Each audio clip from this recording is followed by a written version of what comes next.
Are going to find out the highlights in the latest Forbes Africa magazine, and joining us at the desk is Forbes Africa managing editor, that is Chris Bishop. Chris, looking at one of the highlights or a byline that you've got here, I'm not sure what you call it, and it's by Nikki Oppenheimer, and one of the things it said is corruption is an extremely insidious and dangerous thing.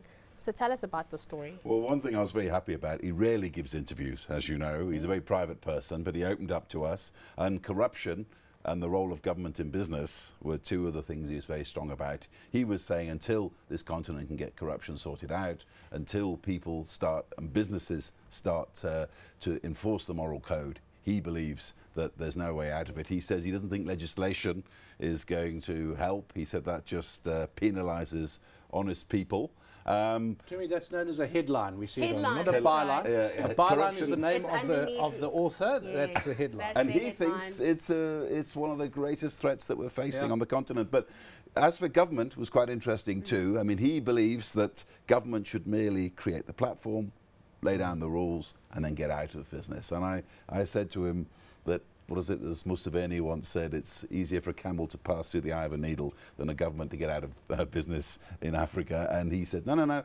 He said, it's the only way to go because the government's not very good at it, and they should just leave it to private money to do, which I thought, again, was quite a bold statement because, you know, he's a retired man. And it's, well, I don't think they ever retired, yeah, Oppenheimers. Not quite. But it's interesting, too, because for the first time since the founding of Anglo American in 1917, they're not in Anglo American anymore, and they're not in De Beers, and they don't have exposure in listed companies unless those listed companies have indirect investments. So for the first time in nearly a century, in the last couple of years this has happened, they're even more private than they were before because they're not involved with Anglo or De Beers. Well, what they've done, they've set up this thing called Tana Capital, which is an investment vehicle, which they're prepared to put in excess of $5 billion into, investing in entrepreneurs across the continent. I mean, they made some very interesting investments so far. There's a company that does powdered milk and foods that was founded in the DRC in 1979, which goes across about 16 countries, got a lot of interest in Nigeria.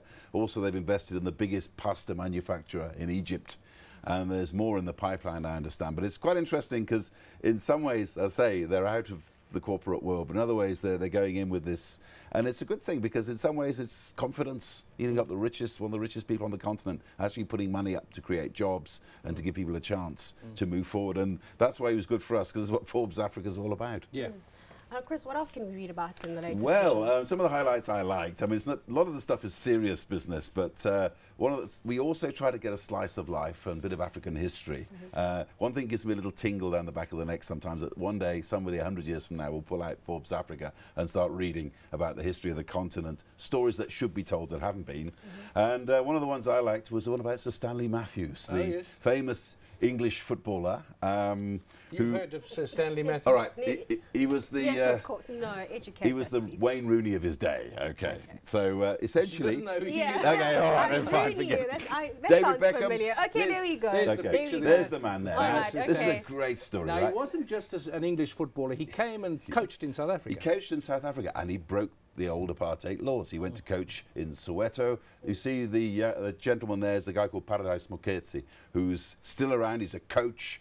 He was one of Stan's men, they called them. And he was breaking the law because, I mean, he didn't have a permit to go into Soweto then. You see Paradise Moketsi there. He's still a coach. He still lives with the memory of Sir Stanley Matthews. He went to Ghana to coach. I mean, one night, one of the pieces we've run in there was he was invited to a school in southern Zimbabwe overnight to go and coach the kids. Just some little tiny, he drove up there in a Land Rover, spent the night there in a hotel. They gave him a stick to fend off the snakes that were coming through the walls. He went there, he coached the kids, next day drove back, not one penny. Now, can you imagine today's multi-million footballers going out there to go and do something for free?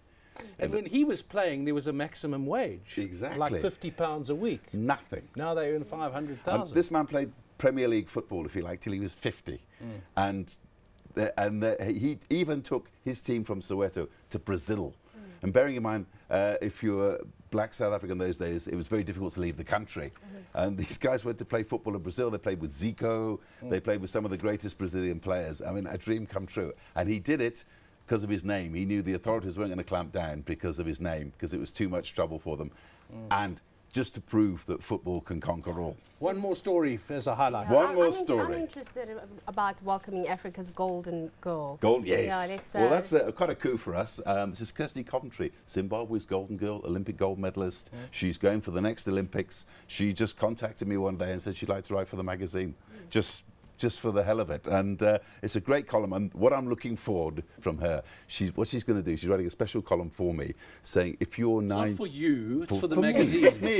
Now, don't get ideas. I am the magazine. Anyway, So, yes. but listen, but she wants to write a special column for us. What happens when you, There she is. There when she she is. was 9 years old in a swimming pool in Zimbabwe, her parents noticed that she had something special.